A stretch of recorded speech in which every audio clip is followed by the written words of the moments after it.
Hey, Jason. Hey, Christy. And welcome back, everyone, to Business Between the Lines. We are right at the beginning of our Between the Seasons mini-series where we recap all of Season 1 and the amazing moments that we had as we gear up for the Season 2 launch coming in early November. If you guys missed the last episode, Christy and I reviewed the last episode where Mac Glover was on, and we talked about attitude, we talked about having a servant's heart, and where you fit into this whole thing. So if you missed that episode, be sure to go back and watch it. Today, we're going to be showcasing Karen White. We had her on twice in Season 1, but we're only going to play one of her shows, so you're going to have to go back and watch all of them if you want to catch the other ones. But she was on episode 10 and episode 15. She's with Messy is Wonderful, and she has a lot of mic drop moments about communication and just negotiations and stuff, but we're going to go ahead and start from her one where it says the key reasons of communication. So this is a huge... It's a really good episode. I mean, in this one, she talks about the 5 purposes of communication,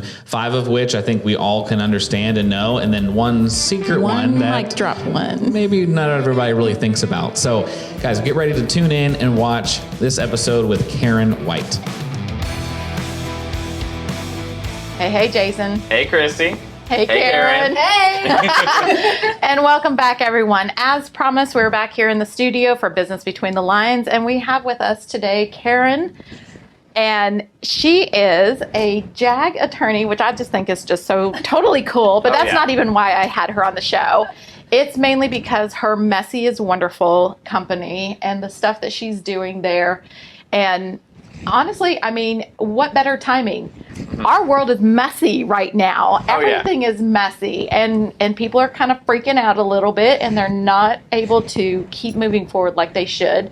And it's because of that overwhelming sense of, this is messy, and I've got to clean this up before I can do anything. And that's not really quite the case. That's not really my message, as it turns out. I'm a pro at that. I spent a long time trying to make sure everything was perfect. Cleaning everything up, making sure it was done right, and if it wasn't done right, just don't do it. I grew up in the Air Force. My entire adult life has been spent as an Air Force, either active duty officer or civilian employee. And failure was not an option. And then I realized that failure happens, and how was I going to deal with it? So that's where Messy is Wonderful came from. I realized that all of the tough stuff had brought me some incredible lessons that were really wonderful. If I stopped avoiding the messy, I would lose the lessons. So if you stop avoiding the messy, you lose out on the lesson. Yeah. It doesn't get right. That's that mic drop moment that we just talked about. That was the mic drop Write that down. We'll replay. Yeah. Just rewind 30 seconds. So you actually have a method, and I think that just comes from, again, your background and stuff like that. And it's like, okay, I'm okay with dealing with messy, but let's have a method in this messy. And what's your method? That's right. The messy method, actually, a little bit of a backstory because I'm a storyteller. My sister called me about 1.5 years ago, and she was having sort of a crisis, a negotiation crisis. She was in a negotiation, and it was going really, really badly. And so she asked for a little bit of advice, which I gave her on how to negotiate better. And she said, you should teach a class about this. And I said, I don't know. Everyone knows how to do this. To which she said, no, they don't. My experience with negotiation started about 25 years ago when I also had a bad negotiation experience. If you ever bought a car, you might have had a similar bad experience. I just bought a car I think 3 everybody days ago. has. It was horrible. And I was really hard on myself because being an attorney, I thought I just knew how to do it. Right. And I didn't. I wasn't very good at it. Go in there and get the car for $5 because you're a great negotiator. I'm a great advocate. It turns out negotiating and advocating aren't necessarily the same. Okay. So different skill set. So I set out on this journey to learn how to do it better because that's what I do when I can't do something well. I just figure it out. That's what you and I have in common. Yeah. So I put together a lot of the learnings, and I realized that there were 5 elements that made me comfortable and efficient as a negotiator. And that's really my goal. Negotiations will always be messy because negotiations involve people, and people are messy. People are messy. And when we expect it to be perfect, then we get freaked out, and sometimes we lose a good deal because we were freaked out. So I realized, hey, there's 5 elements of this messiness that actually, when you put it together, it's a method, and it works. I know it works because I've been using it for the last 25 years. Yeah. And when I finally sat down and put it together, I realized, hey, this might help other people.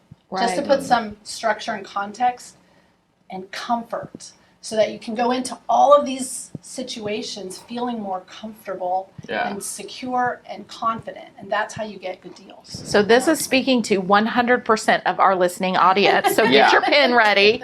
This is about to happen. Yeah, All right, because my wife and I just bought a car, and I was uncomfortable the entire time. And I'm like kind of in that category of like I kind of feel comfortable in negotiation because I've been in business and I've sold video and that sort of stuff. So I think, buying a car will be easy. Right. But I still hated every single second of it. Right. And wouldn't you like to have done it where it felt a little more comfortable? Yeah. You felt a little more confident? Now I'm wishing we would have waited an entire week so I Yeah, could have. there you go. I could listen to you. this. So I'm not going to hold you back anymore. Okay. Please go ahead. So here's the elements of the method. All right. M is for mindset. E is for evaluation/preparation. S is for skills. The second S is for strategy. And the Y is for you. So when you put all of those elements together, and it becomes the way that you approach things in your business, in your parenting, in your life, in your personal relationships, it changes the dynamic of the relationship, and it makes getting what you want easier, less stressful, and I think the added benefit is that it helps protect and build on relationships. And for me, that's the key. I think in Right. business, if you want to do business more than once with someone, you need to build that relationship. Yeah. So for me, that's the benefit of this method that I've noticed over the years. I like that. So break down those Yeah, just I want a to little look bit. at So a you've got, walkthrough. yeah, you got the mindset, which I love. I mean, because that just kind of starts and stops everything is Yeah. where your mindset is in something. Yeah. I think M and Y are my two favorite letters, the beginning and the end, but I think they so go together. Right. So mindset, I believe that there are only 4 mindsets that you Okay. have. One is combat. Right. Obviously, I come from that first as a military officer. Yeah. It's either combative, competitive, cooperative, or collaborative. Now, all 4 of those approaches or mindsets are valuable. Right. We all have a comfortable one where we tend to sit. Right. And the where we comfortably sit doesn't always work.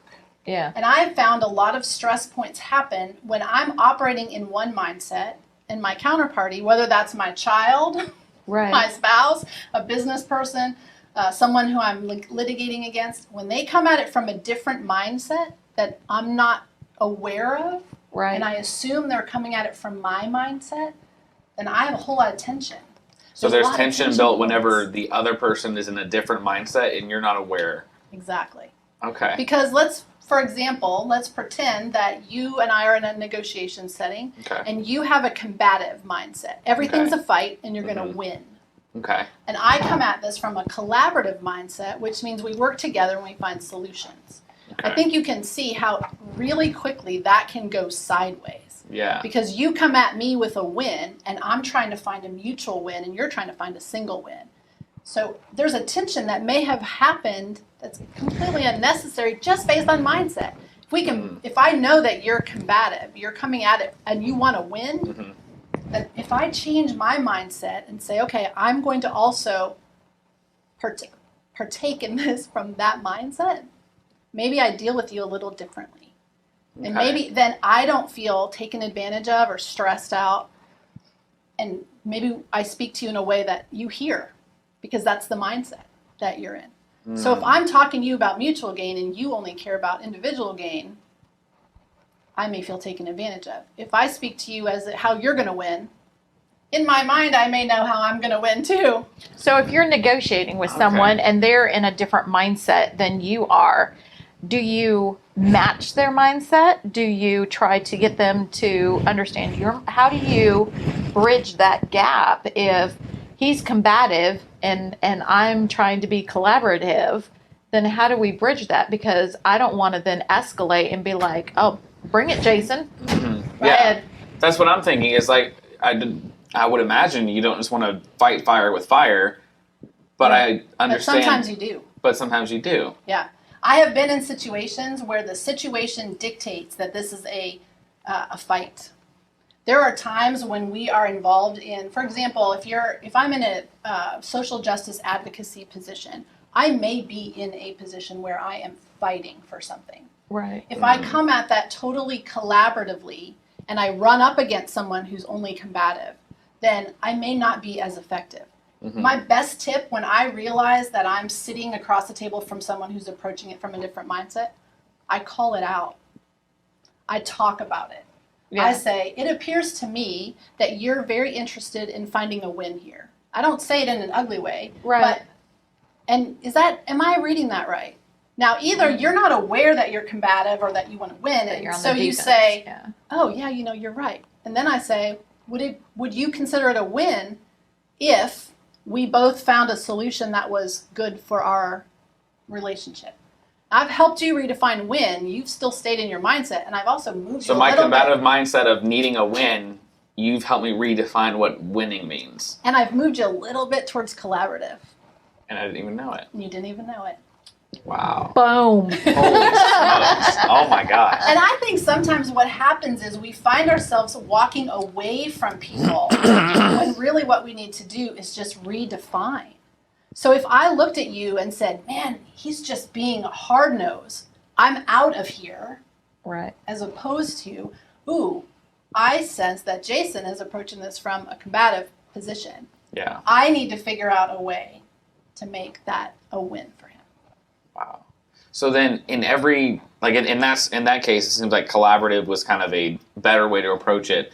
Is there a time where a combative mindset is the best mindset? And when is one situation good for a collaborative versus a combative versus the other two? Here's the thing that gets a little bit messy about negotiations. Knew it was going to get messy. There's not really a template. Okay. I say, for example, that one of my favorite sayings is that cookie cutters are only good for cookies. They don't work well in negotiations. So really when I'm teaching someone the method, I teach them to become aware of the mindset that they feel comfortable in. Where do they start?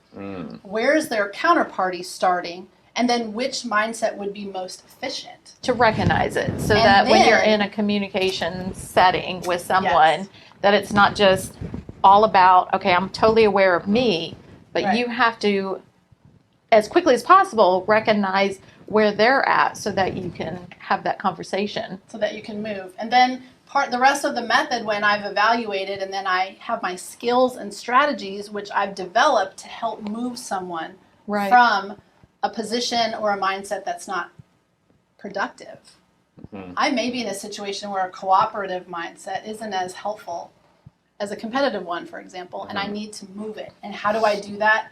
That's what evaluation skills and strategies do for us. So all of this is enlightening, inspiring, odd, but there's a lot to this. And if somebody, honestly, we're not going to get to, in the short time we still need that hour. No. Yeah. In that short amount of time that we have to be able to just teach everybody, this is a full-on training kind of thing. Where can they go to learn more about this? And hopefully everybody, because this talks to everybody out Literally, there. Every single person. Everybody is going to have this problem, has had this problem, will have this problem again. Where do they go to find out more information and maybe get signed up to learn how to? Well, for the month of May, starting today's Thursday, starting today, we're doing a free video series on my Messy is Wonderful Facebook group. It's free. Join it, and we go through all of the letters and talk about how those letters can apply to your life. So join us on Messy is Wonderful Facebook group. It's a free group. Learn a lot of things. And then you can also find my negotiation courses on mastermind.com.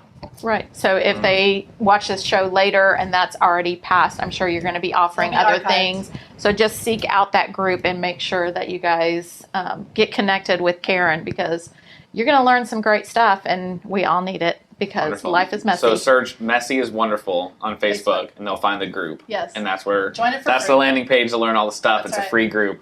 Guys, this is something that I'm going to be doing the second we wrap this show, and I know that you will too. Stay tuned. We're going to be right back. Christy and I are going to wrap up the show together.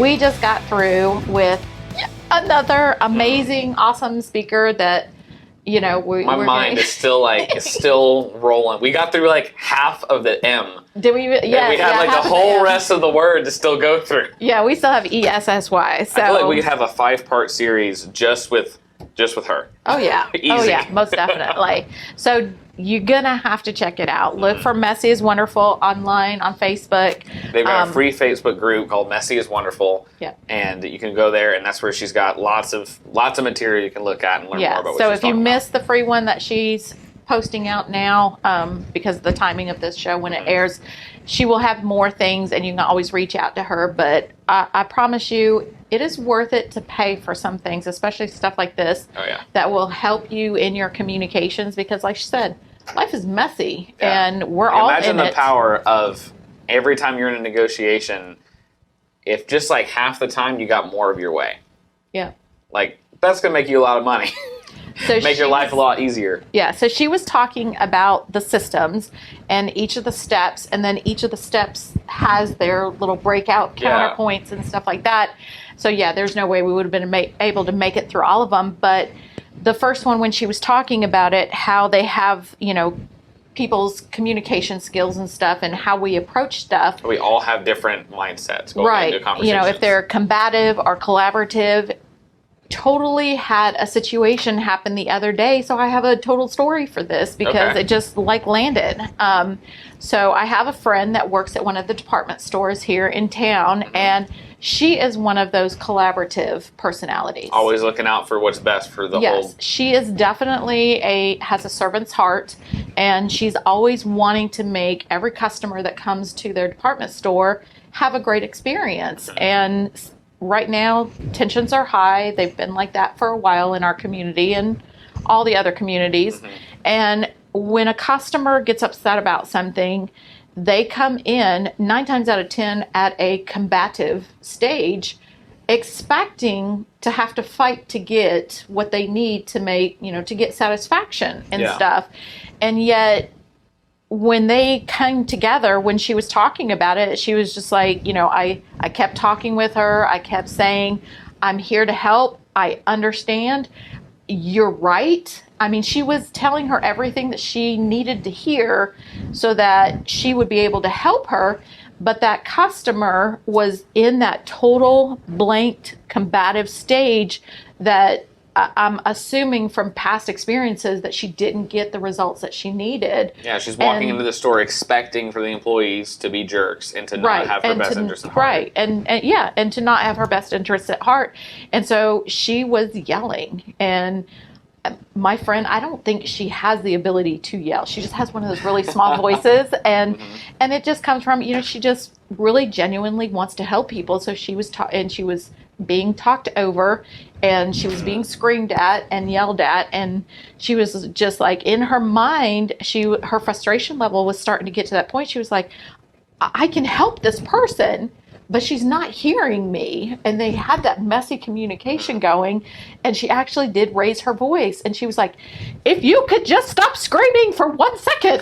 I was like, oh, bless her heart. I would have given anything to have seen her raise it, because I don't think, even when she was telling me the story, she really couldn't raise it. She just doesn't have a very big voice. Yeah. And she was like, I just wanted to help her. I knew she was stressed. I knew she was upset, and I knew it was wrong, and I knew I could fix it, but she couldn't hear anything that I was saying because she was in that mode. And we all need it. We all need this solution. This would have helped that lady to, even if she walked into that store with a combative mindset, understanding that she's got a combative mindset, and then the second she realizes that your friend has a collaborative mindset and does want to fix it, help. And isn't maybe the jerk type of employee that she's worked with before, then she could have been like, oh, okay, she actually is, calmed down, changed her mindset, and then they both come together, and she probably would have walked out of the store really happy. Right. And that kind of comes from both sides of it. I mean, you could look at it from both sides of that.